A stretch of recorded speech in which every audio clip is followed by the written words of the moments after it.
श्री गुरु चरण सरोज रज निज मन मुकुर सुधारि बरनहुँ रघुबर विमल जसु जो दायक फल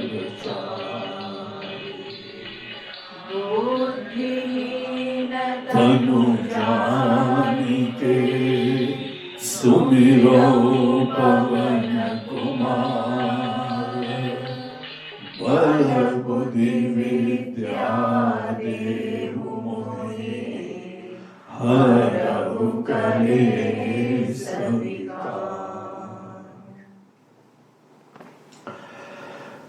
तो कल हम लोग पहले दोहे के ऊपर चिंतन कर रहे थे। गोस्वामी तुलसीदास जी महाराज इस अद्भुत सी अमर कृति का श्री गणेश अपने गुरु जी की वंदना से करते हैं। हम लोग कोई भी शुभ कार्य गुरु वंदना, गणेश वंदना, इष्ट देव वंदना, इन चीजों से ही करा करते हैं। ये शिष्ट परंपरा है। इस शिष्ट परंपरा से हमको अपने गुरुदेव की कृपा, ईश्वर की कृपा, उसका स्मरण हो जाता है, उनके ज्ञान का हमको स्मरण हो जाता है। और साथ ही साथ एक बहुत अच्छी चीज होती है, ये बात कभी भी नहीं आती है कि ये हमने करा है। कोई भी कार्य कोई करता है बाद में ये हमने करा, ये हमने करा, इससे बचना चाहिए। हम भी उस कार्य के लिए निमित्त हैं, लेकिन केवल हमारे करने से कुछ नहीं होता है। हमको अगर कोई कार्य करने का आशीर्वाद मिला है तो इस समय हमको अपार कृपा पूरी दुनिया की मिल रही है।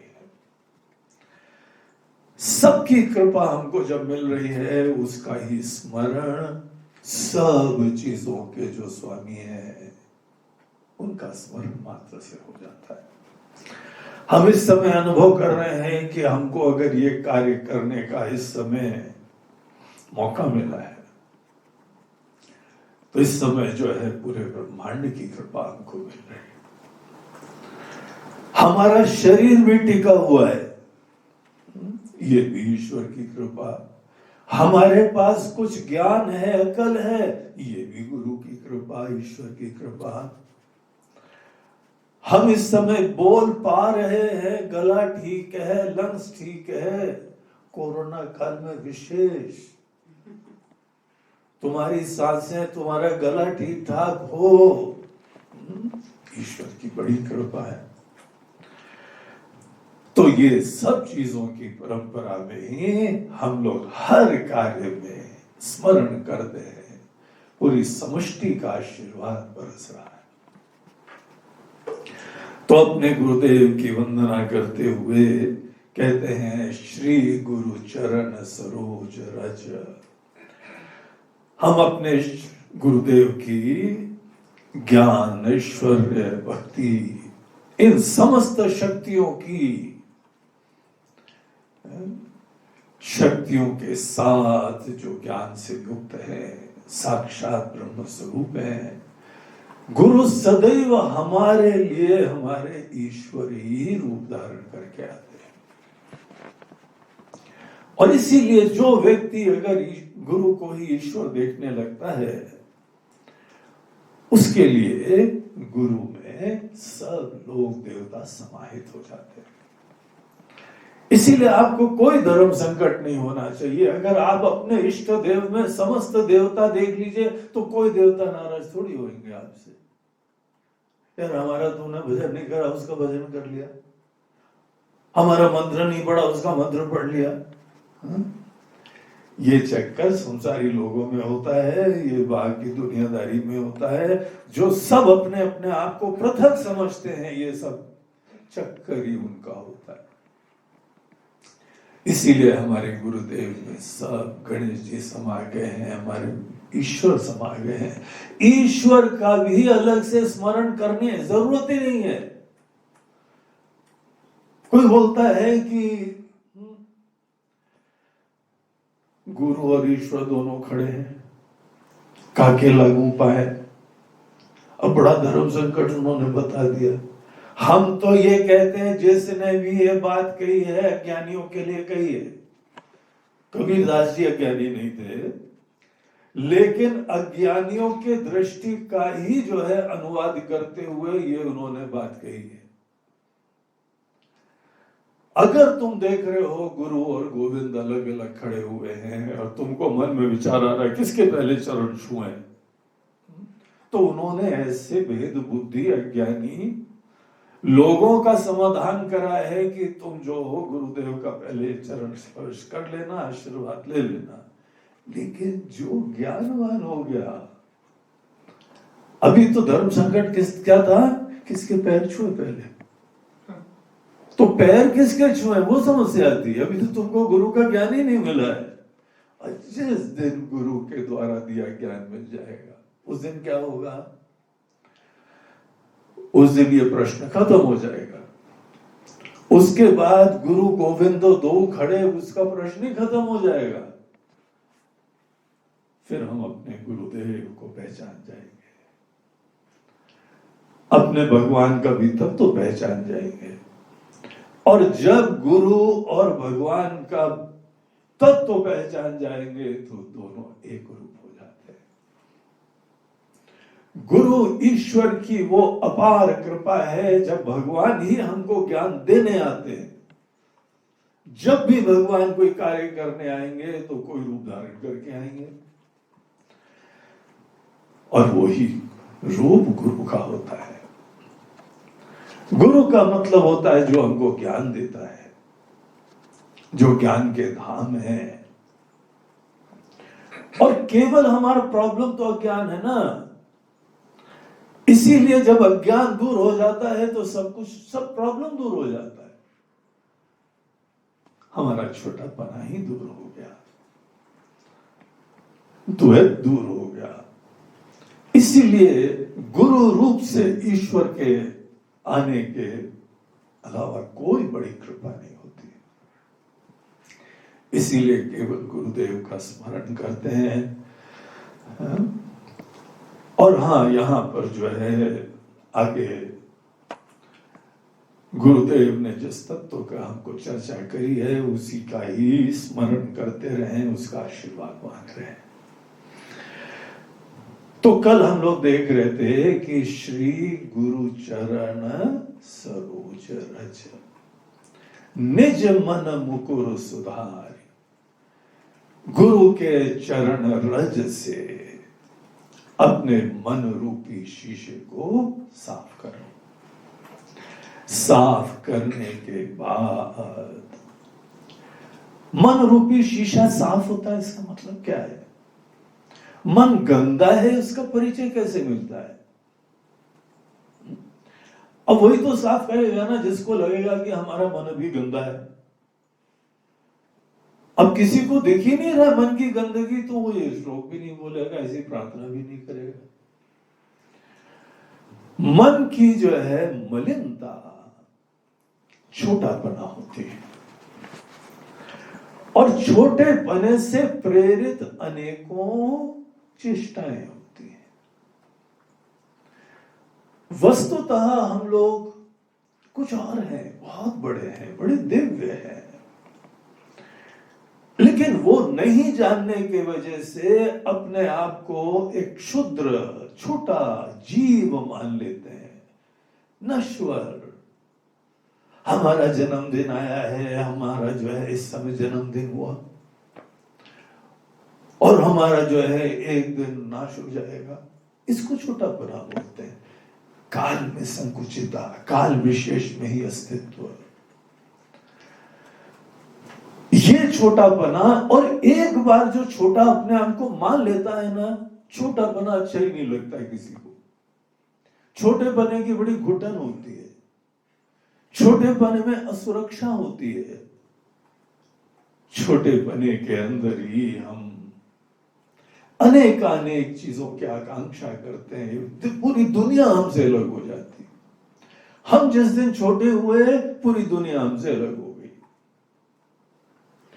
और जब हमसे दुनिया अलग हो गई तो कुछ कुछ चीजें हम देखते हैं हमारे लिए बहुत अच्छी हैं, अनुकूल है, इष्ट है, सहायक है, सुंदर है, सुखद है, और कुछ चीजें वो हमारे लिए अनुकूल नहीं है।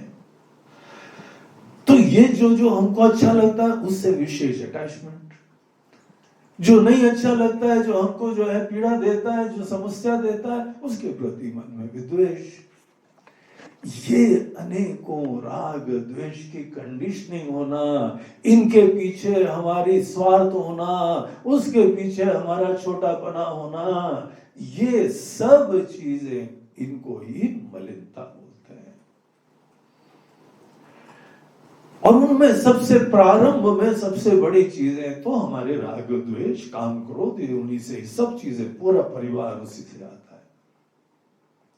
और अगर कोई बहुत ही कामी है, क्रोधी है, उसको आप भजन करने को बोलो, उसको पूजा करने को बोलो, उसको सेवा को बोलो, वो रिश्तों का निर्वाह नहीं कर पाएगा, अपने घर वालों के भी प्रति जो है प्रेम नहीं रख पाएगा। हमने तुमको इतना करा, तुमने तो कुछ करा ही नहीं हमारे लिए। ये सब चक्कर छोटी बुद्धि वाली, मलिन बुद्धि वाली इन लोगों की मन की वृत्तियां और भावना हुआ करती हैं, और हमें को पीड़ा होती है। आजकल की भाषा में कहो कि अगर तुम्हारे मन के अंदर चिंता और तनाव है, अशांति है, घुटन है, इसी को मलिनता बोलते हैं।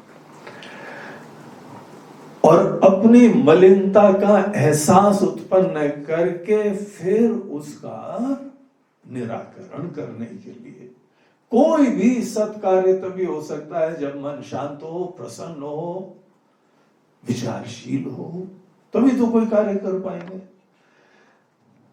तो यहां पर हम लोग उस चीज का एक उपचार कर रहे हैं। आज दुनिया में जहां पर किसी के व्यक्ति के मन के अंदर कोई तनाव होता है, चिंता होती है, वो ये नहीं करता है कि श्री गुरु चरण सरोज रज निज मन मुकुर सुधारी, अपने गुरुदेव के चरण रज से अपने मन को साफ करो। वो अनेकों प्रकार के अन्य मनोरंजन का आश्रय लेता है, भिन्न भिन्न प्रकार के, कोई पलायन करता है, कहीं कोई नशा पानी करता है, थोड़ी देर के लिए मन को भूलने की कोशिश करता है। ये सब सारी तरीके होते हैं। और जो व्यक्ति यहाँ पे आध्यात्मिक पथ पे चलता है, जो धार्मिक व्यक्ति होता है, वो भी मन को जो है निर्मल करता है, लेकिन वो कैसे? गुरुदेव का स्मरण करने मात्र से, गुरुदेव के प्रति शरणागति मात्र से। श्री गुरु चरण सरोज रज, शरण धूली, इस शरणागति का सूचक है, विनम्रता का सूचक है, किसी के प्रति आदर का सूचक है। आप किसी के प्रति इतना आदर और प्रेम भाव रखिए, सत्कार भाव रखिए कि थोड़ी देर के लिए जीव भाव ही खत्म हो जाए, आपको अपनी याद ही नहीं रहे। अब जब किसी बहुत ही महान, प्रिय या आदरणीय को देखते हैं, थोड़ी देर के लिए आपको सब चिंता खत्म हो जाती है ना। घर में थक थका के आए, अपने ही बाल बच्चों को, अपने ही जो है पति पत्नी को, अपने माता पिता को, जो आपको बहुत अच्छे लगते हैं, उनको देखने मात्र से क्या होता है? सब थकावट दूर हो जाती, दिन भर की विश्राम प्राप्त कर लेते हैं, फिर तरोताजा होते हैं, फिर दुनिया में निकलने के लिए तैयार हो जाते हैं।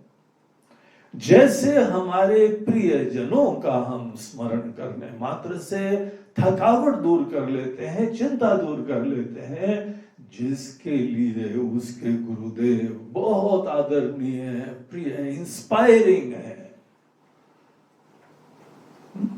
उसको जो है उनका स्मरण करने मात्र से सब चिंताएं दूर हो जाती हैं। रिफ्रेश हो जाते हैं।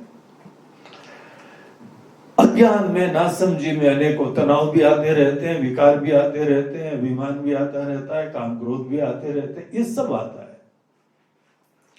लेकिन इसके तरीके होते हैं। तो ये गोस्वामी जी यहाँ पर हम लोगों को तरीका बताते हैं कि किसी ज्ञानवान के प्रति ऐसी आदर भावना रखो और उनका स्मरण करो। देखो मन के अंदर वातावरण बदल जाता है,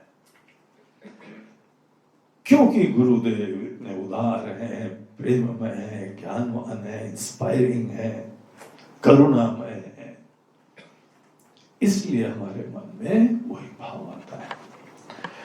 ठीक है महाराज जी, आपने अपने मन रूपी शीशे को साफ कर लिया, सुधारी। गुरुदेव के शरणागति मय स्मरण करने मात्र से आपके मन का वातावरण ही बदल गया। फिर उसके बाद आप क्या करेंगे? बोलते हैं बर नाहु रघुबर विमल जसु। हम यहाँ पे रघुवर, रघुकुल में जो श्रेष्ठ है वो रघुवर, वर मतलब श्रेष्ठ। रघुकुल में जो बहुत ही आदरणीय श्रेष्ठ हैं, रघुकुल शिरोमणि है, मणि की तरीके से पूरी उस परंपरा में शोभायमान है, इसीलिए वरिष्ठ है, आदरणीय है। उनके पूर्वज लोग भी प्रसन्न हो जाते हैं उनके कार्य से, उनके चरित्र से, उनकी भावना से, उनकी सेवा से, उनके ज्ञान से। इसीलिए सब लोग उनको रघुवर कहते हैं। तो बर नहु रघुबर विमल जसु। उनका यश, उनकी कीर्ति, उनका महात्म्य जो कि विमल है, मलिनता रहित है, जिसमें मलिनता नहीं होती है, उसको बोलते हैं विमल। तो बड़ा सुंदर नाम है, अनेकों का होता है। उसका मतलब ये उनके माता पिता ने ऐसा नाम दिया कि बेटा तुम्हारा नाम ऐसा हो कि तुम्हारे अंदर कभी कोई मलिनता नहीं आएगी। ये हमारा आशीर्वाद है। तो ईश्वर का जो है यश बहुत ही विमल होता है। हमको ईश्वर का यश का गुणगान गाना है, जो हमारे गुरुदेव ने ही दिया है, क्योंकि यह सब ज्ञान उन्हीं का प्रसाद है। इसीलिए हम विशेष रूप से और भी उनका स्मरण करके श्री गणेश कर रहे हैं। बर नौ रघुबर विमल जसु, जो दायक फलचारी। जो रघुवर हैं वो साक्षात ब्रह्म ही है, ईश्वर ही है। वो ही यहां पे आके इस वंश में आके, रघुकुल में आके अनेकों प्रकार की लीलाएं करते हुए धर्म की स्थापना करते हैं, अधर्म का नाश करते हैं, मर्यादा पुरुषोत्तम होते हैं। तो वो जो है साक्षात ईश्वर ही है। भगवान कहते हैं भाई यदा यदा ही धर्मस्य ग्लानिर् भवति भारत। अर्जुन, जब जब ये हमारे हाथ की बनाई दुनिया है, और धर्म की व्यवस्था पूरी दुनिया को टिकाने के लिए होती है, और ये धर्म की व्यवस्था कई बार गड़बड़ा जाती है। अगर धर्म की व्यवस्था गड़बड़ाई तो पूरी दुनिया गड़बड़ाई। किसी व्यक्ति के जीवन में धर्म की व्यवस्था गड़बड़ाई तो उसका जीवन गड़बड़ाया। किसी के परिवार में धर्म नहीं रहा तो उसका परिवार नष्ट हुआ। किसी देश और समाज में धर्म नहीं रहा तो उसका विनाश हुआ। इतिहास प्रमाण है, आप देख लीजिए। इतिहास के आज वर्तमान में देख लीजिए, अनेकों देश हैं, अनेकों परिवार हैं, अनेकों समाज है जहां कोई धर्म का पालन नहीं होता। कैसे स्वच्छंदता है, कैसा विनाश है। तो धर्म की व्यवस्था जब इतनी गड़बड़ा जाती है कि यहाँ कोई मानव मात्र भी उसको ठीक न कर पाए, तब भगवान अवतार लेते हैं और एक से एक ऐसे कार्य करते हैं। भगवान खुद बोलते हैं कि जन्म कर्म च मे दिव्यम, हमारे जो भी कार्य होते हैं ना बड़े दिव्य होते हैं, बड़े अद्भुत होते हैं। इसीलिए उन सब चीजों का चिंतन करना चाहिए, उनके यश का गुणगान गाना चाहिए। तो उनके यश का गुणगान जो हमारे गुरुदेव ने हमको अनेकानेक रहस्य बताए सूक्ष्म, हम उसका वर्णन करने जा रहे हैं। तो ये यहाँ पे श्री गणेश पहले दोहे में करते हैं। अब यहाँ एक छोटा प्रश्न आता है, तो महाराज जी हम लोग हनुमान चालीसा चालू कर रहे हैं कि राम चालीसा चालू कर रहे हैं? हमने तो सुना था हनुमान चालीसा के ऊपर प्रवचन होने वाला है, और गोस्वामी जी ने नाम भी इस ग्रंथ का हनुमान चालीसा दिया है। ये तो पहले गड़बड़ कर रहे हैं। आप अपना लक्ष्य जरा स्पष्ट करिए ना। ठीक है, हमको राम जी का जो है रघुवर का भी गुणगान गाने में इश्यू थोड़ी है, वो भी अच्छे ही हैं, वो तो हमारे हनुमान जी उन्हीं का भजन भी करा करते हैं। इसीलिए हम लोग जो है हनुमान चालीसा के पहले राम धुन भी गाते हैं, राम जी का स्मरण भी करते हैं, जय सिया राम भी करते हैं। लेकिन हर व्यक्ति को अपने लक्ष्य तो स्पष्ट होने चाहिए कि नहीं। पता लगा कि जाना है बंबई और पहुंच गए कलकत्ता, हनुमान चालीसा गानी है और आज जो है रघुवर पे आ गए। अरे जी फोकस रखिए, फोकस, लक्ष्य स्पष्ट रखिए। बोलते हैं भैया हमारा लक्ष्य स्पष्ट ही है, तुमको पता है हम जब हनुमान जी का वर्णन करेंगे तो उस समय हम राम जी का ही यश देखेंगे। ये हम तुमको भी सीक्रेट बता रहे हैं। ये तुम्हारी भेद बुद्धि है कि हम अलग हैं, राम जी अलग हैं, हनुमान जी अलग हैं, और हमारी जो है वह सब दुनिया अलग है, समाज अलग है, रिश्ते नाते अलग हैं, सब लोग अलग है ना। अलग की बुद्धि ये अज्ञान का लक्षण है। और ये मन मुकुर सुधारी में एक ये भी बिंदु आता है, अज्ञान, भेद बुद्धि। तो ये जो भेद बुद्धि है जिसके अंदर होती है ना, वो ये सोचता है कि हनुमान जी का यश गाएंगे तो राम जी का यश थोड़ी होगा। बोलते यार तुम ना हनुमान जी को जानते हो ना राम जी को जानते हो। और भूल से भी हनुमान जी के पास ये बात मत कहना, उनके पास बहुत बड़ा गदा है, धम्म से सर पे मारेंगे, तुम्हारी भक्ति क्या तुम्हारा जीवन चकनाचूर हो जाएगा। कोई राक्षसों से पूछ लो, ना हनुमान जी की बॉक्सिंग से कोई बचा, ना उनके लपड़ से कोई बचा, और गदा से तो प्रश्न ही नहीं है। भूल से भी मन में मत लाना हनुमान जी अलग राम जी अलग। तुम अपने जीवन का विनाश कर रहे हो, तुम अलग, मैं यहां हूं वो वहां है, ये गुमा था मुझको। यही तो धारणा थी ना। ठीक है तुम अपने जो है रिश्ते नातों को भी, बीवी बच्चों को भी अपने की तरह नहीं जी पाए, कम से कम भगवान को तो अपने की तरह देखो। भगवान हनुमान जी को तो ऐसे देखो कि उनके लिए राम जी अलग ही नहीं है। एक बार राम जी ने खुद हनुमान जी से पूछा, तुम्हारा हमारा संबंध क्या है, जरा बताओ। लक्ष्मण तो हमारे भाई, सीता तुम्हारी पत्नी, ब्याह के लाए भैया। सधनुष धनुष उठाया था, वो टूट गया था, अलग बात है, वो तो सब रगड़ा हुआ, लेकिन काफी जोरदार जो है वहां सेशन रहा था। ये हमारी बीवी है, पकड़ के जो है 7 फेरे लगाए थे, उसके बाद वहां से विदाई हुई थी, सब हुआ था ना। तो इसके साथ तो रिश्ता पता है, और इसके साथ भी रिश्ता पता है, फलाने के साथ, तुम्हारे साथ क्या रिश्ता है हमारा, बदरिया मदरेऊ तुम्हारे पूंछ हमारे पूंछ भी नहीं, तुम्हारा मुंह ऐसा है हमारा ऐसा मुंह भी नहीं, तुम्हारा रंग ऐसा है हमारा ऐसा रंग भी नहीं, you are not my family member. क्या रिश्ता है तुम्हारा? हनुमान जी ने ऐसा जवाब दिया, उसके बाद भगवान प्रसन्न हो गए। जीवन भर दोबारा उन्होंने ये क्वेश्चन ही नहीं करा। और जिसको वो क्वेश्चन आंसर सेशन नहीं सुनने को मिला, वही पूछता है कि देखो हनुमान चालीसा लिख रहे हैं, वो कह रहे हैं कि वरनौ रघुवर बिमल जसु।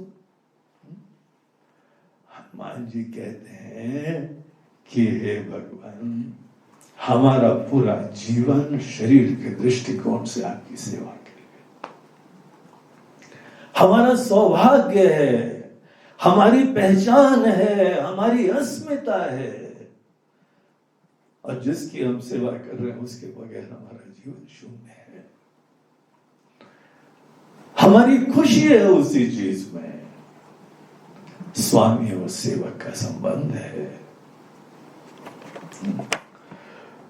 तो शरीर के दृष्टिकोण से हम ये हैं, मन के दृष्टिकोण से हम आपके अंश हैं।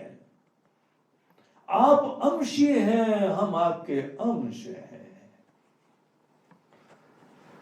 आप अगर पूरी दुनिया है तो हम दुनिया के छोटे पार्ट हैं। अगर आप शरीर हैं तो हम शरीर का छोटा सा अंग है। बड़ा इंटरेस्टिंग संबंध होता है। अंश अंशी जो रहता है वो कभी अंशी से दूर नहीं रहता है। तो आई एम एवर कनेक्टेड। हमारी कनेक्टिविटी आपसे परमानेंट हो गई। अब कोई लोग भगवान की फोटो, भगवान की मूर्ति साथ में लेके चलते हैं, बोलते हैं ठीक है, हमको जरूरत नहीं है, बिकॉज आई एम कनेक्टेड, हम तो जुड़े हुए हैं। अलग हो तो कुछ ले आलंबन, हम तो अलग ही नहीं है। और भगवान संबंध बताएं और गहराई में जाएं, आत्मा के दृष्टिकोण से देखें तो हमारे आप में भेद ही नहीं है। अब अगर हनुमान जी ऐसा बोल रहे हैं और राम जी मुस्कुरा रहे हैं बैठ के, बोलते हैं यार तुम तो सब जानते हो, तुम तो ये अद्भुत अल्टीमेट रहस्य जानते हो। उसके बाद क्या होगा? हनुमान जी की आप स्तुति करिए, वंदना करिए, महिमा गुणगान गाइए, तो आप किसका गा रहे हैं? आप उनके प्रभु का गुणगान गा रहे हैं। गीता के अंदर एक और हम लोगों को रहस्य बताया है कि जो भी विभूतियां होती हैं दुनिया में, समस्त विभूतियों को देखते समय ईश्वर का स्मरण करो, ये भगवान की विभूति है। भगवान इस रूप में प्रकट हुए हैं। हनुमान जी को ऐसी विभूति देखो, हनुमान जी को भगवान का सेवक देखो, हनुमान जी को भगवान का अंश देखो, और हनुमान जी की आत्मा के दृष्टिकोण से साक्षात राम जी को देखो। इसीलिए ये प्रश्न का समाधान हो गया। अब कोई प्रॉब्लम नहीं है ना? भरनौ रघुवर बिमल जसु। महाराज जी कंफ्यूजन, क्वेश्चन, नन्नू क्या करें? शुरुआत में कंफ्यूजन, बोलते कंफ्यूजन खत्म। और ये करने से जो दायक फल चार प्रकार के पुरुषार्थ होते हैं जीवन में, लक्ष्य होते हैं, धर्म, अर्थ, काम और मोक्ष। धर्म, अर्थ, काम, मोक्ष जीवन के 4 लक्ष्य होते हैं जो हर व्यक्ति को एम करने चाहिए। सिद्धि का सामर्थ्य होना चाहिए। अगर आपकी जरूरत है तो इन चीजों को अवश्य प्राप्त करो। यही एक समग्र जीवन होता है। लेकिन ये चारों पुरुषार्थ की सिद्धि जीव के अपने अकेले कर्ता बने अभिमान और चेष्टाओं से नहीं होती, ईश्वर का हाथ पकड़ के होती है। पूरे धर्म की व्यवस्था ईश्वर को ही बीच में रख के होती है। और धर्म के आधार से ही जब अर्थ का संचय होता है तो वो कल्याणकारी होता है, वो विनाशकारी नहीं बनेगा। अन्यथा अर्थम अनर्थम, अर्थ अनर्थ वाला हो जाएगा। कामना की पूर्ति भी आदमी को उसकी विद्या आनी चाहिए, अकल आनी चाहिए, सामर्थ्य होना चाहिए, उसमें भी ईश्वर का ही बहुत बड़ा योगदान और स्मरण करा जाता है।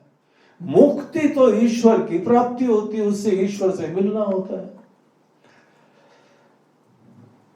तो इस तरीके से चारों जीवन के लक्ष्य, धर्म, अर्थ, काम और मोक्ष, आपके जीवन की सफलता उसमें है। केवल धन प्राप्त कर लिया उससे नहीं है, केवल अनेकों भोग भोग लिया उससे नहीं है, कामना की पूर्ति कर ली, धर्म आचरण करा है कि नहीं करा है, और अंततः जीव भाव समाप्त करके ईश्वर भाव में जगे हो कि नहीं जगे हो।